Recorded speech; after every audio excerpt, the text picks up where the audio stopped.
Bueno, muchachos, a todos buenos días. Espero que hayan amanecido bien, que hayan descansado el fin de semana. Ya les estoy compartiendo la pantalla. Me dicen en caso pues que no estén viendo las diapositivas. La clase, o la primera clase que tuvimos, mencionamos algo sobre el programa, ¿cierto? Pues había dejado esta tabla, mm, digamos ya como con más detalles. Lo que podemos hacer es plantear que para el primer corte, que si mal no recuerdo está del 12 al 17 de abril, tocaremos lo relacionado con la unidad 1. Entonces digamos que en esta semana haremos el parcial o el previo 1. Primero me confirman si me escuchan, por favor. Sí, sí, señor. Listo, perfecto, ya llevaba como 5 minutos hablando, tenía que haber preguntado eso antes. Entonces, en este capítulo vamos a ver la historia de la catálisis, que la tocaremos en 2 diapositivas, la definición de un catalizador, que ya ustedes me imagino que puedan tener cierta idea de lo que es un catalizador. Tipos de catálisis, esa será nuestra clase de hoy. Quedarán unos ejercicios para que repasemos cosas relacionadas con parámetros cinéticos de una reacción catalizada. Se van a dar cuenta mucho que la catálisis y la cinética son prácticamente lo mismo, ¿cierto? Digamos que siguen los mismos principios, solo que aparecen unos términos diferentes relacionados pues, con la aceleración de una reacción. Vamos a ver una temática relacionada con el diseño de un catalizador heterogéneo y preparación de catalizadores. Al ser esta pues una materia teórico-práctica, estos 2 temas los vamos a tratar de ver como con ayuda de videos o con ayuda de algunas guías de laboratorio. Entonces, empezando, para no alargar mucho, digamos, el cuento de la historia de la catálisis, pues digamos que partimos de este monacho que lo encuentran ustedes como en el libro guía para este curso, y podemos empezar a decir que, bueno, antes no es que desde 1800, desde el siglo XIX haya empezado la temática relacionada con catálisis, previa, hace mucho tiempo, digamos, los procesos de fermentación, los procesos de producción de jabón, ya eran conocidos, digamos, por la humanidad y se utilizaban, digamos, catalizadores para mejorar esos procesos y se tenía el conocimiento al respecto. Pero, digamos, la descripción de catalizador, digamos que podríamos colocarla por aquí. Las primeras definiciones de catalizador dadas por Berzelius, digamos que son referenciadas en la mayoría de los libros como el inicio de la catálisis en sí como una ciencia, y digamos que fue complementada por aspectos relacionados con los enfoques de la termodinámica. Pero hubo como un hito importante relacionado con la síntesis de amonio a nivel industrial, ¿cierto? A inicios del siglo XX empezaron una cantidad de procesos relacionados con la síntesis de amonio por diferentes métodos, y cada uno de esos métodos tenía particularidades relacionadas con su catálisis. Y existe, digamos, desde eso una tendencia creciente a lo que es la catálisis práctica. ¿A qué se refiere con catálisis práctica? De que se conoce qué hace un catalizador, se conoce que si se mezcla un catalizador en una solución va a mejorar el proceso de reacción, pero su entendimiento de cómo era la dinámica, cómo era la absorción de reactivos, cómo era la liberación de productos, podríamos decir que empieza con los trabajos de Langmuir y Hinchelwood. Vamos a ver más adelante que las descripciones teóricas de Langmuir y Hinchelwood aún se siguen utilizando, y la aproximación que hicieron ellos fue tratar de dar una explicación teórica de qué es lo que ocurre con un reactivo, por qué un catalizador lo absorbe, cómo se unen los reactivos dentro de un catalizador y cuál es el proceso para liberar los productos.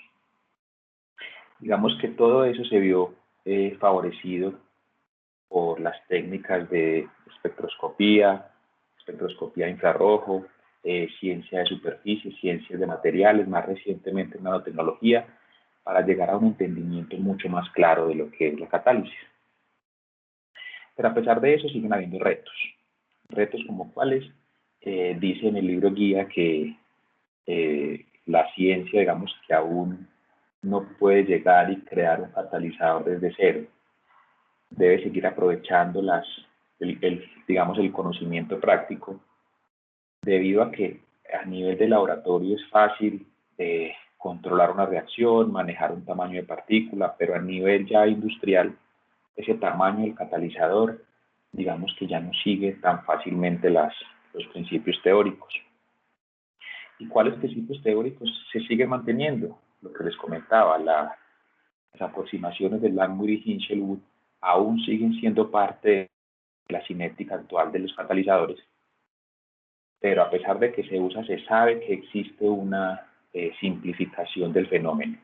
Y al existir una simplificación del fenómeno, eso, digamos que idealiza la teoría al respecto, y por eso, pues, digamos que estamos lejos de la realidad. Por esa razón siguen habiendo gran cantidad de incertidumbres. Aquí tenemos como un resumen de los principales procesos catalizados. Tenemos el tipo de proceso, el catalizador, los productos formados. Vean ustedes que esto, estamos hablando de la industria petroquímica principalmente.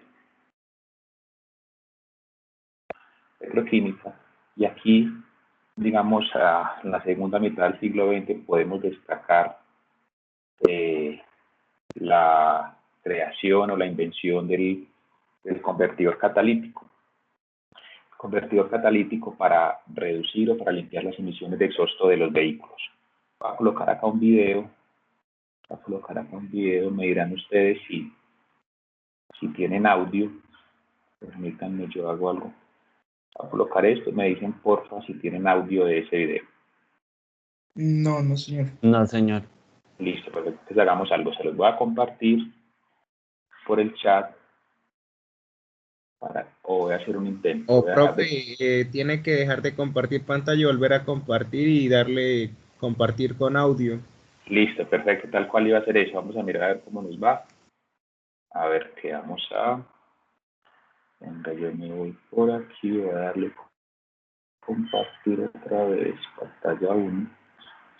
Me voy a ir para... Listo, mire. Pero no le di compartir con audio. Permítanme, hago el ensayo. Me disculpan ahí un segundito. Incluir sonido del equipo. Bueno. No, acá me saca como estoy trabajando con audífonos Bluetooth, digamos que se tiene un problema. Les voy a compartir el link y cada uno ahí lo puede ver en la comodidad de sus aposentos. Lo pongo a rodar sin audio y cada uno ahí se los incluyo en el chat para que porfa lo puedan colocar.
¿Listo? ¿Me escuchan?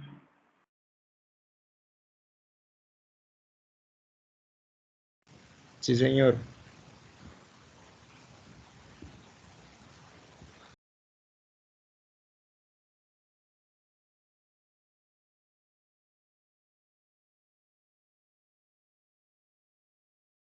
No los escucho a ustedes, creo.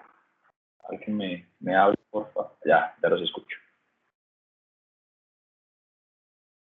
Listo, entonces hablábamos, en ese video vimos simplemente una corta explicación sobre un convertidor catalítico. Y vean ustedes cómo el convertidor catalítico tiene dos fases en las cuales en una completa la oxidación de reactivos o de productos, digamos, nocivos digamos, en una superficie que lo que busca es aumentarle el área superficial. Entonces aquí vemos algo importante para seguir con nuestra presentación, entonces, ¿qué es un catalizador? Entonces, ¿qué es la catálisis? Entonces partimos del hecho de la importancia que tiene la catálisis en la industria, ¿cierto? Como generador de casi toda la cantidad de productos que puede vender la industria química. Y digamos que están principalmente basados en la industria de la refinería, de la petroquímica, pero más recientemente en la parte de bioquímica y bioindustria también tiene un componente importante. Y lo principal de un catalizador es que es una alternativa.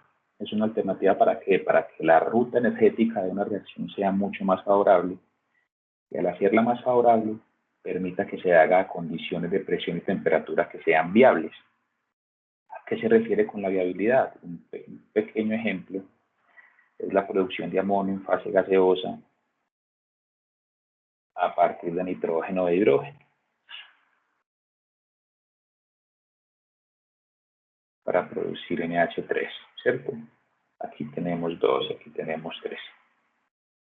Digamos, esta reacción tiene un problema, ¿sí? Pues en caso de que no sea catalítica, tiene el problema de que a más de 600 grados centígrados,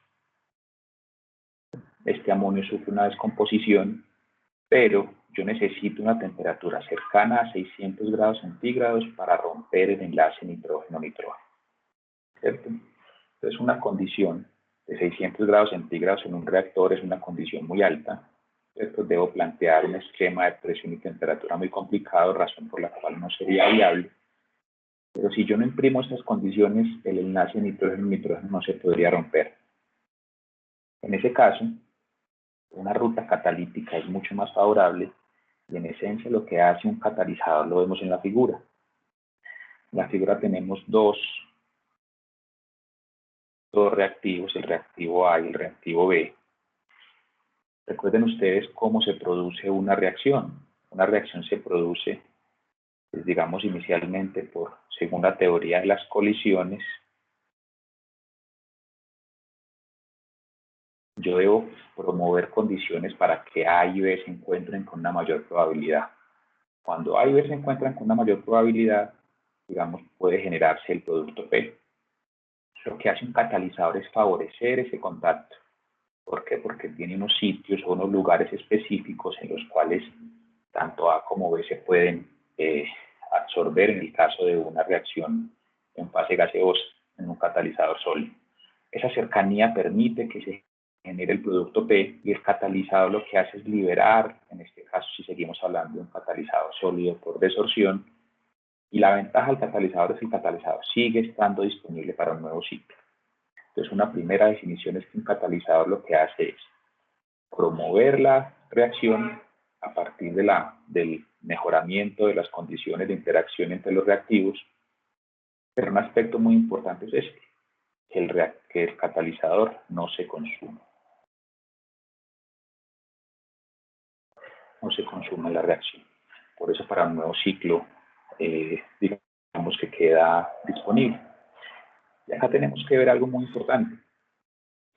Aquí vamos a ver muchas cosas que nos van a obligar a devolvernos al cuaderno de cinética para repasar algunas cosas, al cuaderno de termodinámica 2 principalmente. Y lo vemos en este esquema. Recuerden ustedes que para que una reacción se pueda generar, deben vencer una serie de energía potencial. Cuando la energía de los reactivos, en este caso A y B, es superior a la energía de los productos, hablamos que, en términos de una energía libre de Gibbs, un cambio en la energía libre de Gibbs en este caso es menor que cero. ¿Por qué? Porque la energía de los productos es menor que la de los reactivos, productos menos reactivos me da menor que cero. Vean ustedes que en ese caso yo puedo hacerlo por dos rutas. La ruta que es no catalizada,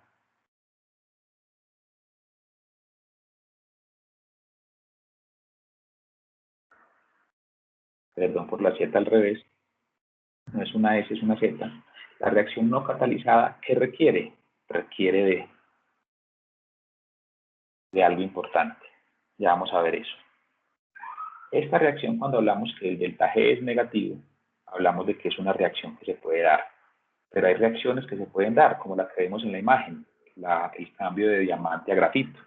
Aquí habla que es una reacción espontánea, en teoría debería tener un delta de energía libre de Gibbs negativo, pero su velocidad es muy lenta. Y a nivel industrial eso no interesa.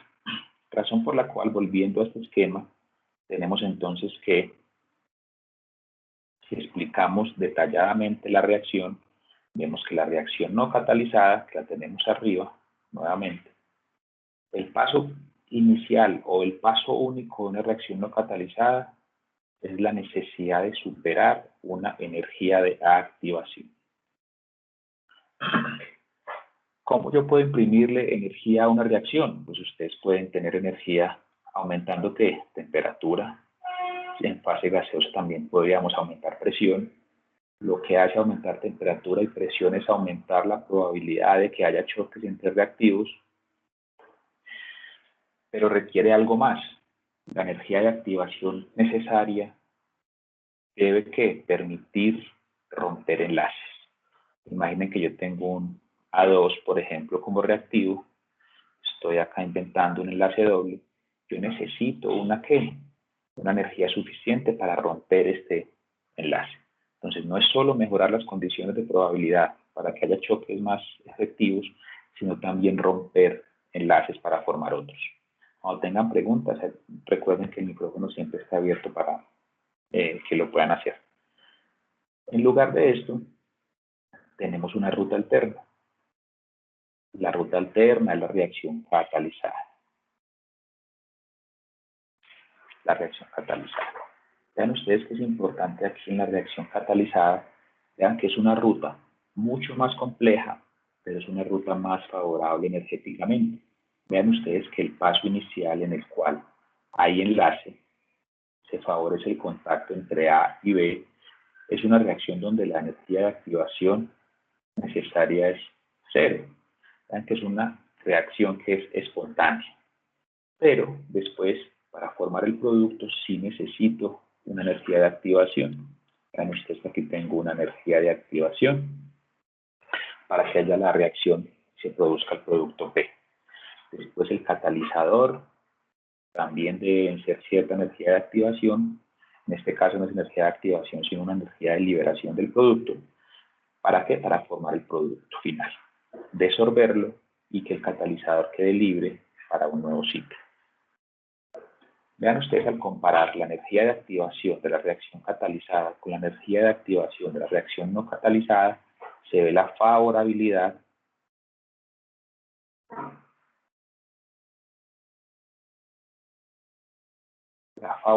de un proceso catalizado. Podemos hablar más cosas entonces aquí, ¿cierto? Vean ustedes, vamos a hablar varias cosas importantes. Entonces, el catalizador ofrece una ruta favorable. Ya lo dijimos, ¿cierto? ¿Favorable en qué sentido? En términos energéticos.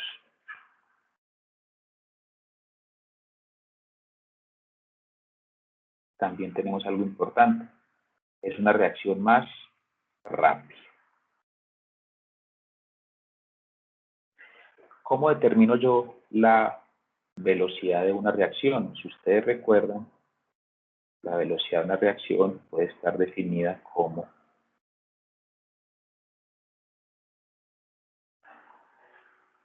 una constante de reacción por las concentraciones de los reactivos en este caso. Eso sería una reacción no catalizada, pero el efecto de una reacción catalizada es incorporar el catalizador dentro de la reacción o dentro de la constante de velocidad, dentro de la ecuación de velocidad, y con esto incrementarla. Entonces, es una reacción mucho más rápida, esto lo vamos a ver más adelante. Pero acá hay un aspecto también muy importante que quiero que lo tengan claro. Dijimos que una reacción catalizada aumenta la velocidad. Pero ¿qué pasa con la termodinámica? La termodinámica nunca cambia. Es decir, si una reacción se puede generar o tiene alguna restricción termodinámica, por más catalizador que le ponga, no lo voy a lograr. ¿Y cómo demostramos eso? Vean ustedes que el delta de energía entre reactivos y productos es el mismo, sea con la ruta catalítica o con la ruta no catalítica. Aquí está el resumen. Vean ustedes lo que hace el catalizador. El catalizador reduce la energía de activación necesaria para pasar de reactivos a productos. ¿Y por qué la reduce? Hablábamos, uno, de la probabilidad de que haya choques, pero vean ustedes lo importante que es este esquema. Yo necesito también que los reactivos se ubiquen de la forma correcta. Por más que haya un choque, puede pasar que ese choque sea no efectivo. Un catalizador lo que hace es ordenarlos de forma tal que después de estar absorbidos en sus sitios activos, que también se verá más adelante, los reactivos estén en la posición adecuada para favorecer sus enlaces. Y entonces pasamos al siguiente punto importante, que es relacionado con el tipo de catálisis. En los libros ustedes van a encontrar tres principales tipos de catálisis. Y los tipos de catálisis se fundamentan principalmente en la fase en que están reactivos y catalizados. La primera parte, una catálisis homogénea. Aquí ponemos un ejemplo del paso de ozono a oxígeno. Esa es una reacción que podríamos decir lo que es espontánea, siempre y cuando haya ¿qué? Luz. O sea que esa es una reacción que se da en la atmósfera. Pero se ha demostrado que en partículas de cloro, esta reacción aumenta enormemente su velocidad. ¿Y cómo la aumenta? El cloro actúa como un catalizador, formando especies de clorato y de hipoclorito como intermediarios, para que la misma reacción se genere, pero en tres pasos.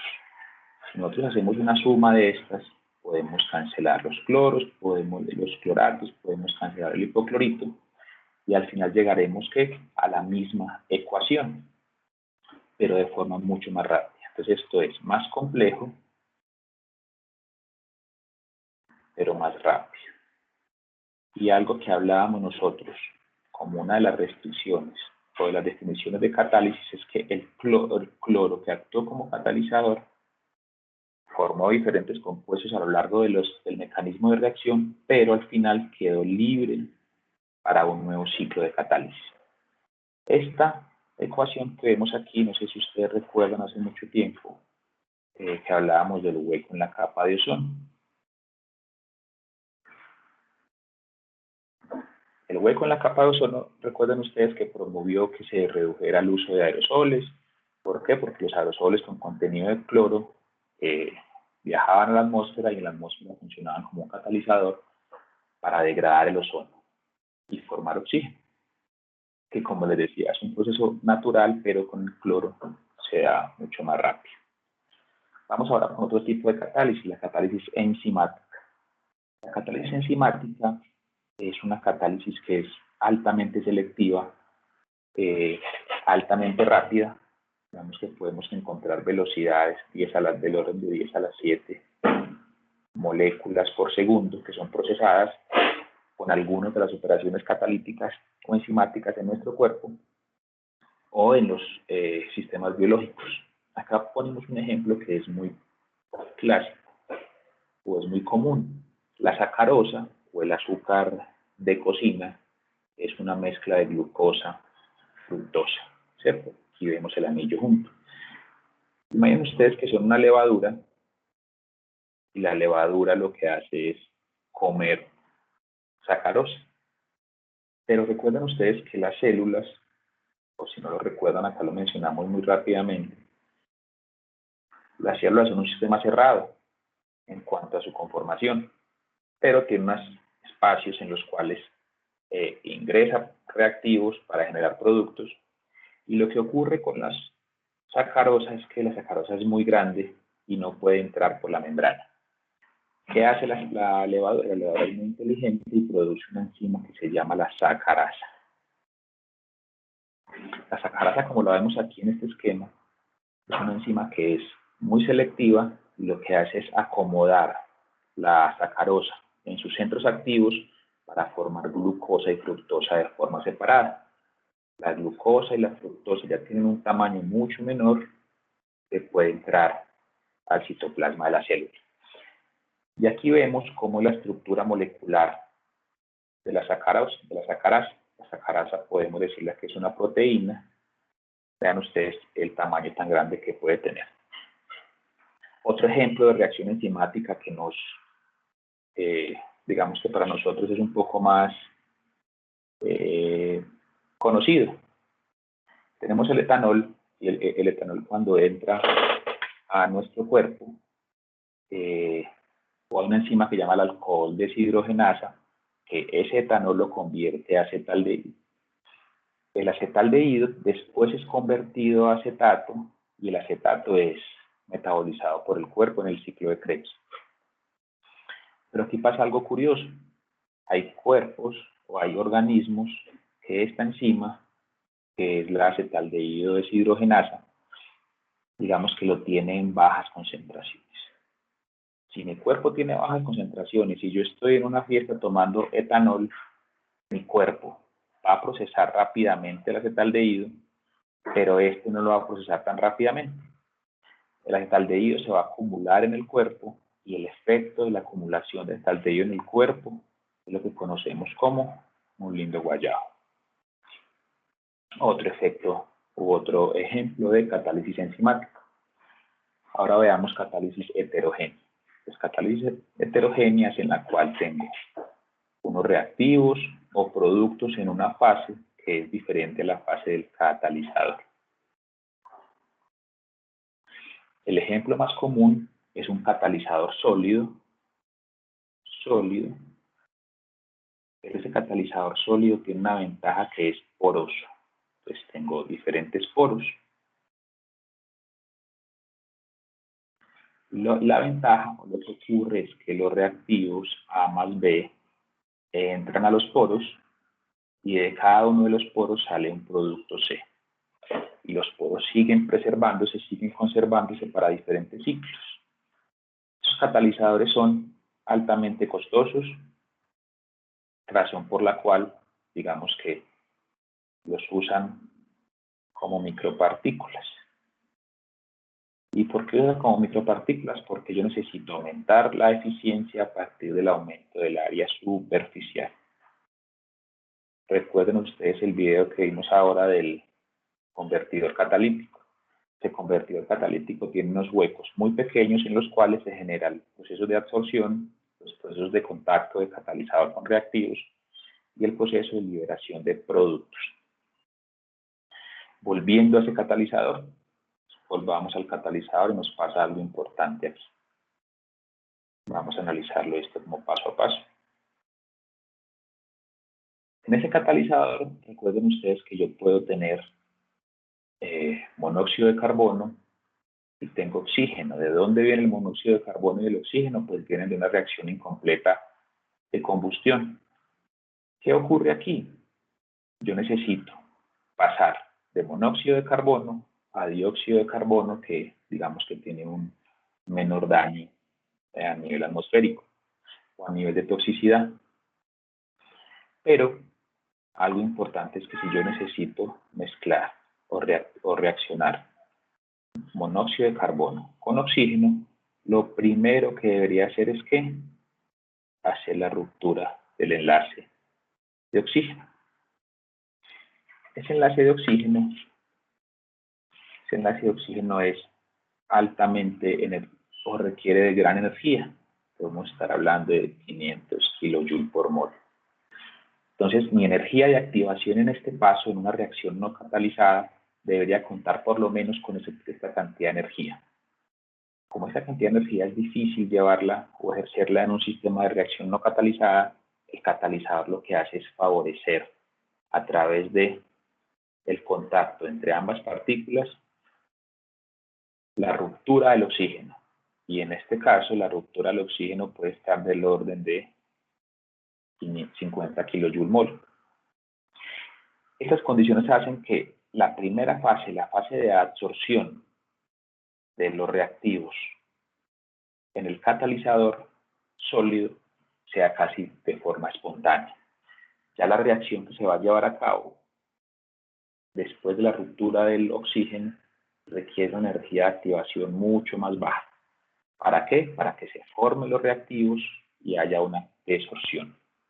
En este caso podemos analizarlo mucho más fácil con nuestra reacción. ¿Qué nos está diciendo aquí? Para que empecemos a entender un poco la nomenclatura relacionada con sitios activos. Mi primera reacción es, tengo el oxígeno, tengo dos sitios activos disponibles en los cuales se va a dividir y se van a formar dos átomos de oxígeno separados, pero absorbidos. Después, el monóxido de carbono va a ingresar a un sitio activo y se va a formar un ¿qué? Un monóxido de carbono absorbido. Después, al tener en mi sitio activo de forma cercana el monóxido de carbono absorbido y el oxígeno absorbido, están en la cercanía y en la posición tal para que se pueda formar el enlace. Y el enlace se va a dar en una segunda reacción. Lo que ocurre es que en la segunda reacción, después de que están como reactivos, este producto, como productos, este producto es desorbido. Al ser desorbido, se liberan dos sitios activos y el ciclo nuevamente comienza. Aquí se me olvidó comentarles una cosa y me disculpa, me va a devolver. Que es otro aspecto importante que debemos tener en cuenta con la catálisis. Vean ustedes que lo que hacen catalizadores, por así decirlo, amarrar los reactivos. Es un verbo muy raro, pero listo, vamos a hablar de amarrar los reactivos. Entonces imaginen el caso en que el catalizador, digamos que sea muy débil en tomar el reactivo A y en tomar el reactivo B. Si es muy débil, pues digamos estos se van a liberar muy fácilmente y la probabilidad de que exista un enlace va a ser baja. Entonces, no voy a tener, digamos, una reacción válida. Pero ahora imaginemos que es una reacción muy fuerte o una interacción muy fuerte del catalizador con A y con B. Si esto es muy fuerte, lo que va a hacer es que el producto C no se libere. Es el catalizador. Si no se libera, eso se conoce como catalizador envenenado.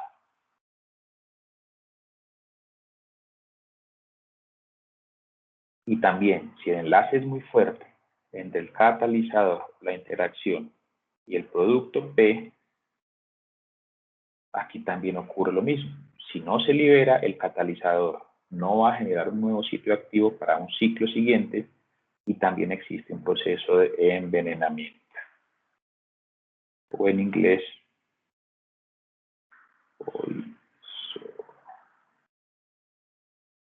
envenenamiento. Vamos a ir acá. Bueno, ¿qué vamos a hacer? Vamos a ver otro videito. Vamos a ver otro video que les voy a colocar el enlace. No sé si tiene alguna duda hasta ahí.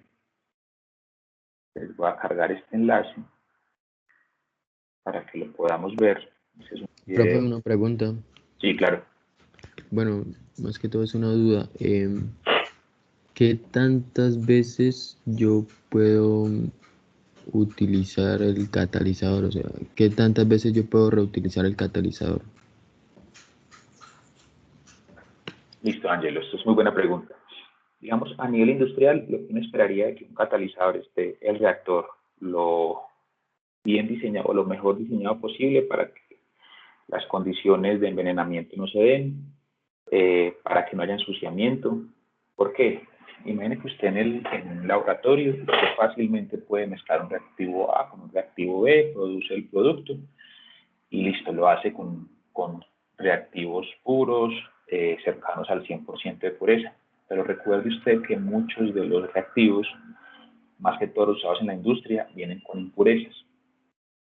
Así como un producto, un reactivo, puede entrar en un poro, de la misma forma también puede entrar una partícula sólida inerte. Entonces, da usted que con el tiempo, lo que le pasa a los catalizadores es que se van o a envenenar porque tienen cierta selectividad, digamos que no es completa, pero también se van a envenenar con partículas sólidas. Si un catalizador que tiene, le voy a dar un ejemplo muy bajito, 10 sitios activos, si en cada ciclo se envenena con una partícula sólida, pues verá usted que a los 10 ciclos ya va a estar completamente envenenado y se va a desactivar del todo. Muchas veces lo que hacen con los catalizadores, si están envenenados o si han reducido su eficiencia, es tratar de reactivarlos. Hay formas de reactivarlos tan simples como someterlos a calentamiento para que las sustancias se volatilicen, los contaminantes. O en otros casos, someterlos a soluciones absorbentes que lo que van a hacer es arrastrar esos productos. Se seca el catalizador en caso que sea un sólido y se devuelve al reactor. En esencia, lo otro es que también imagínense que tengo un catalizador que está en polvo. Ese catalizador en polvo yo lo voy a empacar en un reactor de tal forma que no se salga nada. Pero si tengo, imagínense un reactor de flujo pistón, por ejemplo, que la entrada es igual a la salida, solo por el arrastre de transporte posiblemente se vaya a llevar algunas partículas de catalizador, razón por la cual tengo que irlo cargando y lo restituyendo. Entonces digamos que esas pueden ser como una de las condiciones por las cuales el catalizador en la teoría no se consume, pero en la práctica sí se consume, sea por envenenamiento o sea por arrastre y pérdida en la corriente de producto. No sé si me hago entender con la respuesta. Sí, profe, gracias. Acá les voy a cargar un video. Este video es un clásico. Este video es un clásico y lo pueden ver a partir de los 30 segundos más o menos. Yo lo voy a colocar acá también en mi pantalla. Este no está en inglés, este no tiene subtítulos en español. Entonces ahí les hago como la siguiente pregunta antes de que empecemos.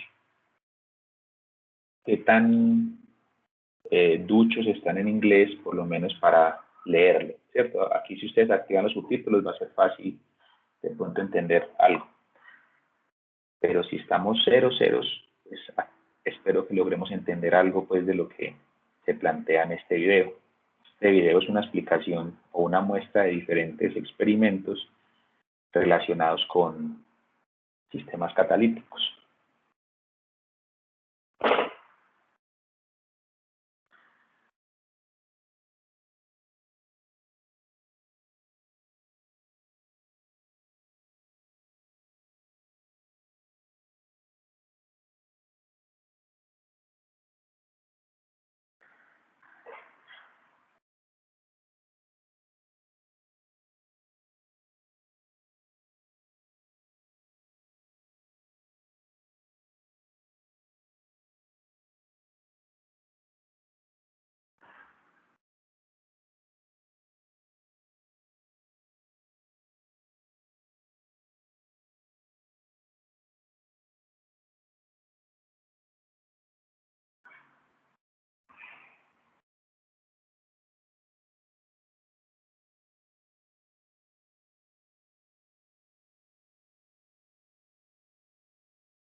Listo, muchachos, yo creo que ya todos, si lo vieron con juicio, se dieron cuenta pues de que ese video casi que resume lo que vimos en la clase.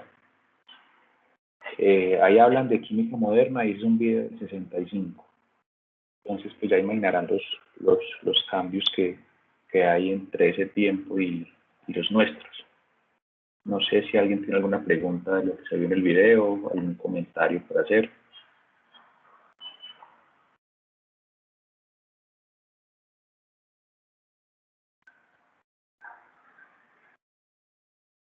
Bueno, si no hay comentarios, entonces les dejo lo siguiente. Vean ustedes que hemos hablado aquí de energía de activación, hemos hablado de velocidad de reacción, hablamos de catalizadores en diferentes fases. Vean ustedes que vimos catalizadores en catálisis heterogénea, vimos catálisis homogénea para el caso del ácido fórmico, catálisis heterogénea para el caso de la reacción de hidrógeno con oxígeno sobre un catalizador de, si mal no recuerdo, de platino. Entonces, eso nos lleva a, antes de tocar el tema de parámetros cinéticos de una reacción catalizada, tratar de recordar los parámetros cinéticos de una reacción no catalizada.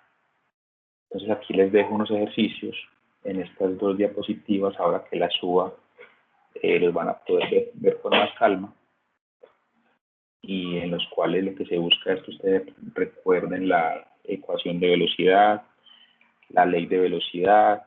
En algunos casos vamos a tener que tratar ecuación de Arrhenius, que recuerden que la ecuación de Arrhenius es la que tiene que ver con la energía de activación, o es una de las ecuaciones que introduce la energía de activación. Veamos con esto, les dejo para que peguen la repasada. Voy a llamar a lista, porfa. Me responden. Estamos entonces, hoy es 15. Liliana Maribel Aguilar.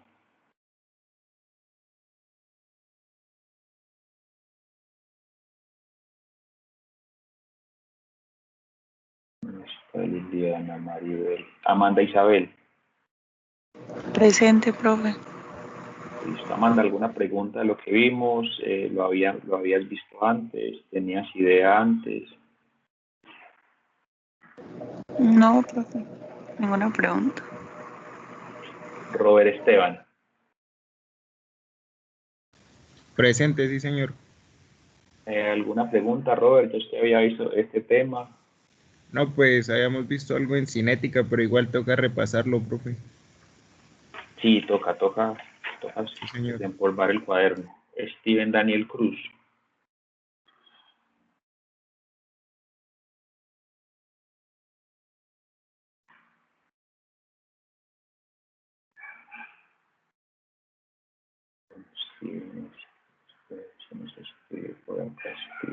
Steven presente.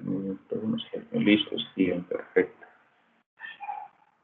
Ilman David.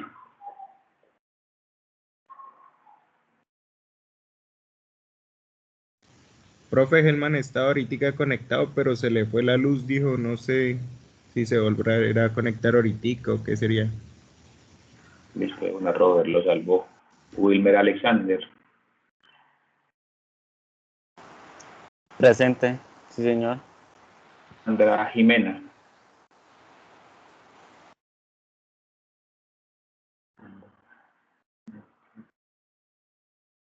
María Camila Girón. Profe, sabe que Steven respondió por el chat, dice que tiene el micrófono dañado. Sí, ya lo había leído, aquí ya le cargué la asistencia al hombre. Maritza Liliana Morán.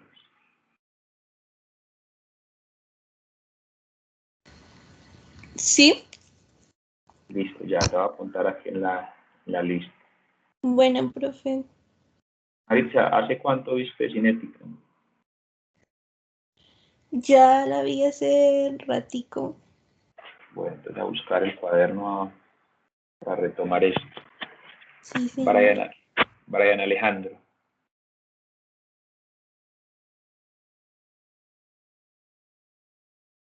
Oscar Javier Orozco. Presente, profe. Oscar. Natalie Suárez. Presente, profe. David Triano. Presente. Jason David.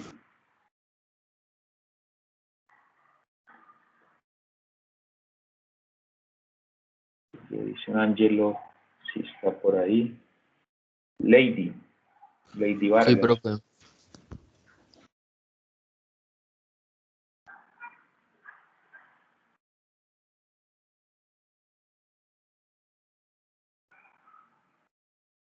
Lady aparece conectada, pero no nos respondió. Jonathan Sebastián Vega. Presente, profe. Listo, Jonathan. Edison Giovanni Villamizar. Presente, profe. Listo, Edison. Entonces, listo, les dejo los ejercicios, ya les voy a subir la presentación para que los revisen. Aprovechen ese tiempito, esos 50 minutos para que desayunen y busquen el cuaderno de cinética. No sé si me quieren contar si han revisado los libros que les compartí, si es complicado para ustedes el texto en inglés, si es complicado para ustedes los videos en inglés, o si algo queda de lo que se lee y de lo que se ve.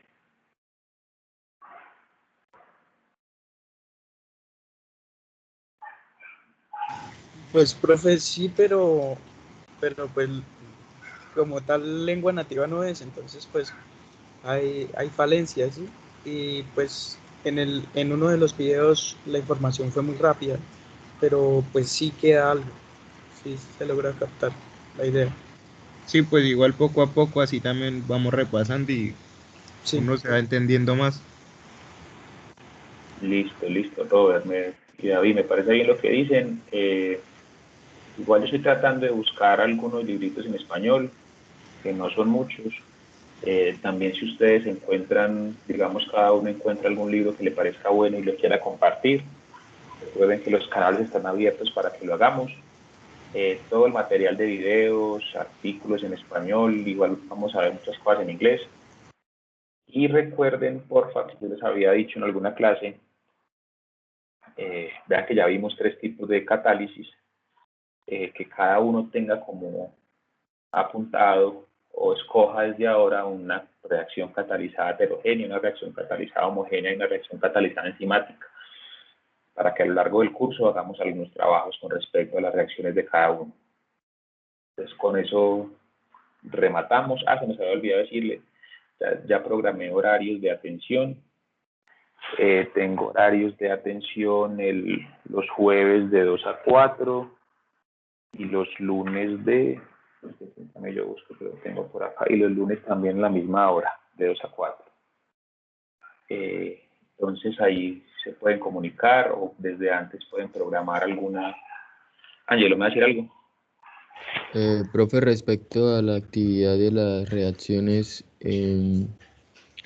¿como tal son reacciones o es como el proceso que lleva a una reacción catalizada homogénea, heterogénea? Listo, digamos que hoy vimos, de hoy podríamos sacar una reacción de cada ejemplo. De la homogénea podríamos tomar la descomposición del ácido fórmico. Entonces, digamos, usted va a escoger la descomposición del ácido fórmico. Entonces, ¿qué sería bueno que usted empezara como a analizar? Listo, ¿esa es una reacción que se lleva a cabo a nivel industrial o eso es una reacción biológica o es una reacción que se da en qué condiciones, ¿cierto? Vimos la de la capa de ozono o vimos la de hidrógeno más agua, ¿cierto? Entonces, buscar también el mecanismo, digamos, de la reacción de hidrógeno-agua. ¿Cuál es su energía de activación? Vamos a ver más adelante cómo le calculamos los parámetros cinéticos. A lo que voy es que tener 3 reacciones para las cuales a la medida que vamos avanzando ustedes puedan aplicar lo que se vea en la clase a sus reacciones, ¿cierto? Y van a ver, ejemplo, la reacción de la reacción enzimática para producir glucosa más fructosa.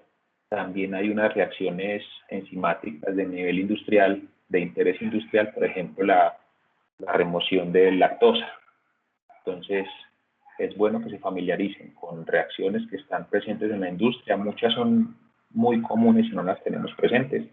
Entonces, si alguien escoge algo como para ir investigando al respecto, como para que ampliemos un poquitico el abanico de conocimientos en muchas cosas. No sé si me hago entender cuál es como el objetivo de la selección de las 3 reacciones. Listo, profe. Listo, entonces como les decía, tengo, digamos, separados 2 horarios, lunes 2 a 4, jueves 2 a 4. Si a alguien no le cuadra, si alguien tiene problemas, la idea es que si les cuadra y si les sirve, puedan escribirme en la mañana y me diga, profe, conéctese, que yo tengo interés en hacerle algunas preguntas. O yo también trataré pues como de permanecer por lo menos de 2 a 4 esos días conectado en el Teams. Y si alguien tiene una duda, pues pega el grito por el chat y nos vemos o nos charlamos por videollamada. ¿Está claro, Pero, muchachos? Sí. Disculpe eso, o sea, quedan programadas como las clases o no. No, eso sería como atención extra clases. Las clases siguen, digamos, en los horarios, en este hermoso horario de 6 de la mañana y en el horario del miércoles, si mal no estoy, sí, miércoles de 2 a 4. Pero aparte de eso, los que tengan dudas con respecto a los temas de la clase o a ejercicios particulares, nos podemos charlar los lunes de 2 a 4 o los jueves de 2 a 4. Si ustedes pueden reservar una cita o agendar una cita antes, sería mucho mejor. En caso que no lo puedan hacer y genere una duda en ese momento, pues pueden escribirme sin problemas. ¿Listo? Profe, qué pena. Tengo ahí un inconveniente con los horarios de asesoría que casual ambos se me están cruzando con clases el lunes y el jueves. Listo, Jonathan. Creo Entonces, que a la mayoría nos pasa lo mismo, profe. bueno, entonces si les parece, cambio el jueves por el viernes y dejo el viernes 2 a 4. No sé si les sirve.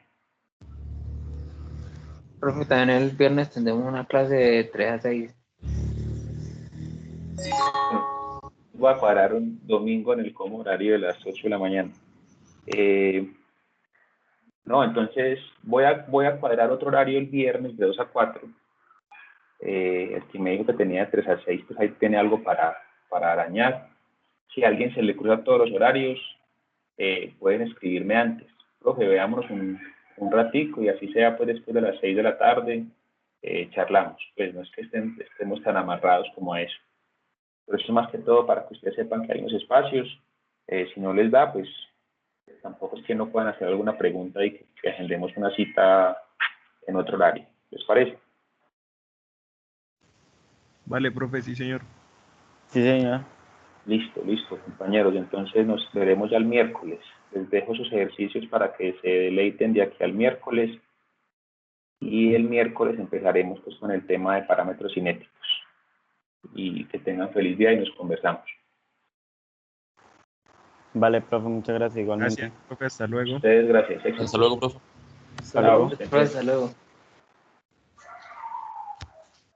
Hasta luego, profe. Ese Ángelo.